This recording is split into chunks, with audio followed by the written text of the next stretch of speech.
Hello. Oh my God, I'm still wearing my seatbelt. That's funny. Hi everyone. It has been a while since I've made a video, but it's been more than a year since I've made a net worth update. So I'm very excited to share that with you guys today. The last time I did this, I was 24 and I made a how much I'm worth at 24 video. That was right before my 25th birthday. I just had my 26th birthday. So it's been just a little bit over a year since my last check-in. So this is how much I'm worth at 26. Just a quick background into who I am for those of you who don't know me yet. My name is Trey. I am a UX researcher, and since my last video, I have been promoted in my job to a senior associate, which did come with a healthy pay increase. And since then, I've been able to also negotiate an additional $14,000 raise for myself because I got a competing offer and was able to use that as leverage for a raise at my current job. If you're interested in what my process was there and maybe some tips about how you can do it yourself, can't promise that it's going to apply to everyone, but if you want to learn more about that process, definitely check out that video. I'll link it in the cards above. But anyway, let's get in the thick of the numbers, shall we? Before we get into the positives, I do have a little bit of debt right now. It really is just a little bit of credit card debt. It is $283.94. So we're going to start out $283.94 in the hole. All right, next we are going to move on to my PNC accounts. I have the virtual wallet because I was a student when I signed up. Basically, what that does is it gives you a primary checking, a reserve account, and a savings account. They lump it into 3 accounts, but it's essentially under like one umbrella, so just like one login. Kind of confusing, but I have money in each of those. So for my primary checking right now, I have $2,180.70. The next account is the PNC Reserve Account. This account functions as kind of a short-term savings account. I put like $100 to $200 in here, usually per month, just for upcoming expenses, upcoming unexpected expenses. Usually this is my car. When there's a car repair and it's a lot of money, I just pull from that short-term account to get it covered so that I don't have to dip into savings or go into credit card debt for it. It's come in clutch quite a few times. This past year, I had to replace all of my brakes and I blew 3 tires. Fuck you to the streets of Baltimore. But I had enough money in the account because I had been steadily saving for the past like year and a half. So I had enough money to take care of all of that. It was like $800 in total. And I was totally fine. And then I just kept replenishing that account over the past year. So we're back up to that $1,000, which is very nice. It's also what I use for Christmas, but I still don't anticipate spending more than like a few $100s this Christmas. So that will also come out of this reserve account. I do also have a savings account with PNC. I don't use it though. I only have $49.80 in it, and that's because I wanted a high yield savings account to put my actual 3 to 6 months emergency fund in, and PNC does not have that. They're one of the shitty, obviously like huge corporate banks. Well, I guess banks are kind of all corporate, but you know what I mean? They're one of like the huge banks that offers basically like a cent every single month if you have more than like $10,000 in the bank or something ridiculous like that. So I don't use it, but I do have $49.80 in there just to kind of hold me over, just to have a balance in there. I actually don't think it does much of anything, but it kind of gives me peace of mind because when I set up the account as a student, they said when you're not a student anymore, which I haven't been for God, many years now, 4 or 5 years, existential crisis. But yeah, so they said back then that if you were to ever not have a balance in one of these accounts that I would get overcharged. So just in case, I'm just going to keep money in there. So yeah, but it's barely anything. All right, next we're going to move on to my Axos account.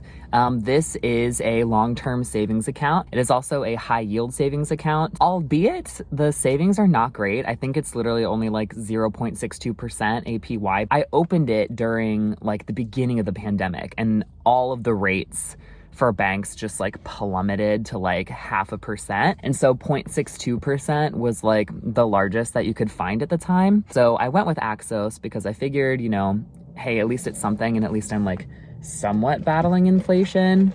Anyway, I could probably open another high yield savings account now that's much better. In fact, I was looking at Brio Direct, and I think they're at like 3 point something% right now. And I tried to open an account with them, but they did not end up following through with the credit check that they said that they were going to do, which was weird. And I was denied the account, which is very strange because I have really good credit. They just literally never followed through. And then I never heard back. And then I got an email that my account basically expired because I wasn't approved in time. I don't know, it was a mess. But all that just to say, anyone that's looking for a high yield savings account right now can get like multiple percentage points. The fact that we're about to enter another recession though, maybe hop in as soon as you can so you can get that. My emergency fund with Axos is currently $12,052.77. I made this calculation based off of 3 to 6 months of living expenses at the time. I started building this fund as soon as I got out of debt. So again, for those of you who don't know, I was a big Ramsey person at first, followed his baby steps to the T pretty much. Well, really only 1 and 2 to get out of debt. And actually, even during step 2, I was contributing the minimum to my 401k so I could get the company match, which in retrospect, I'm so happy that I did that. Yeah, I guess like I followed Ramsey at first because he was my introduction to, being financially responsible. But like a lot of people disagree with him on things about like credit and like 401k match while you're getting out of debt and that stuff. So kind of went my own path after I got out of debt and kind of during I was getting out of debt. But yeah, so I saved up. It was 5 months at the time. I was spending roughly a little over $2,000 a month, and I pretty much still spend a little over $2,000 a month, and I save about $2,000 a month. So if I keep to that spending level, that gives me a little over 5 months time, which to me feels pretty healthy. I think 5 months would definitely be enough for me to like find another job if I lost my job or something crazy happened. All right, now we will move into my investment accounts. All of my investments are in Vanguard, whether that is my 401k or Roth IRA or personal brokerage, but all of it's under the same roof. I just find that it's a lot easier to handle it that way than like splitting it up between a bunch of different accounts. I will start with my Roth IRA. My current balance is $14,388.64. This is actually a lot of 401k contributions from my previous 2 jobs before I got into my current UX role. I had always been contributing Roth contributions because at that time I wasn't really on the FIRE path and didn't understand that traditional contributions were going to be the best. I had heard from a bunch of different kind of finance creators that Roth contributions would be the best if when you're older you're making, more money because you're going to be in a higher tax bracket. So with Roth, you're not going to be paying taxes on the money. So I thought, okay, yeah, like I'll be working probably for the majority of my life besides like retirement. So Roth is going to be the best for that. So I was able to roll over all of those contributions into my Roth IRA plan when I terminated employment with those employers. And then on top of that, I, for the first time this year, maxed out my Roth IRA contributions. I contributed $6,000 for this tax year. So that combined with the rollovers makes that 14K number. The next account I'm going to detail is my current 401k. I'm contributing the most I've ever contributed before. I am doing $850 a paycheck towards the 401k. And this is traditional. And that's because I just did, what's the max contribution? Like what's $20,500 divided by 24 checks basically. And that came out to be $850. It might not be quite that. It's really close to that. It might be a little bit more. In either case, it's pretty much the max of what you can contribute. So I just am contributing that. So I never really have to change it. Like I know that I will max my account out if I contribute that steadily throughout the year. It's crazy how much that is increasing the balance, because on top of that, my employer is matching, I think 3.5% 1-to-1. So it comes out to just under $1,000 a paycheck that's going to my 401k, which means the balance is increasing by $2,000, which is crazy to think about. My current balance is $7,527.31. All right, the last account we have to talk about is my personal brokerage account, my taxable account. This is new and was kind of a spur of the moment decision for me in the past month. I had realized that I'm probably going to max out my retirement accounts, which is such a huge blessing to me. But I realized I will also still have some money left over that I don't just want to put in liquid cash. So because of that, I did open my personal brokerage account. It's definitely not going to be like the focus of my contributions. Like if for some reason I get a new job, or I don't know, if I somehow have to take a pay cut or something, I'm not going to prioritize that over retirement investing. But just so occasionally when I can throw a little extra in there, I'll do that, because if I do really want to retire early and that's something that becomes a lot more available to me over time, which is hopefully the goal, it's still something I really want to do. These days I kind of tend to lean more into the Coast Fi camp. If I'm able to take distributions from that account before retirement age, obviously I'll need to take from that account, so I'm not taking a penalty on my retirement accounts. So it's just good to have the option out there. But yeah, so I decided to open that, and I only opened it last month, and it's actually not even investing yet because it's in the like total money market fund in Vanguard, because I literally don't have enough to do like a $3,000 initial investment yet. But that should be coming, I think, by the end of November. So after next month, I should have enough in that account to actually start really investing with it. The balance is $1,763 and something cents, which means, drum roll, my total net worth is $38,733.79. This is incredible for like a number of reasons. One, I'm so close to that $40,000 mark, which is super fucking cool. More than that, just thinking about last video, so just a little over a year ago, I was at $20,552.18, I believe, and I've almost doubled that. I'm so close to doubling that in just a year, which is crazy. That it just shows how much work I've put into my career and my money situation. Like the fact that in the past year I have gotten 2 merit-based raises plus like a fat bonus because of my hard work, and not just my hard work, to be honest, because like this world isn't really a meritocracy, but like the social work that I've put in as well to like relationship building, the fact that have not turned down opportunities for interviews, the fact that I've been smart enough to use those as leverage to actually get what I want in my own place of work without having to like switch jobs, learn a whole new system, put myself at risk during a recession. I just really feel like I've made all the right moves,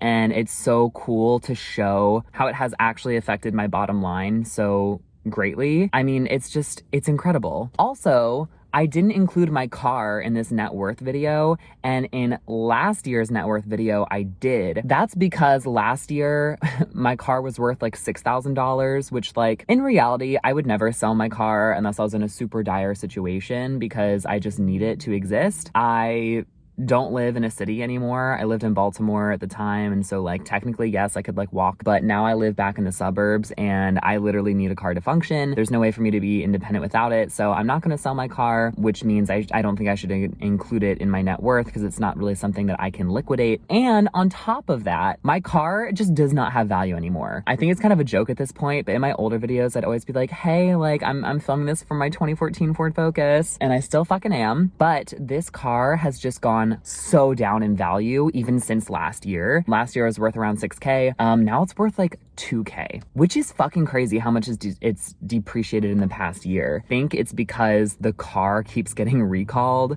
The locks are actually not working properly. And I've noticed that in my own car, like it'll like spasm, like when I'm trying to lock the car, it'll be like, and I should probably go in and fix that because it's not super safe. Anyway, I'm not including my car in any more net worth videos. So last calculation, I promise.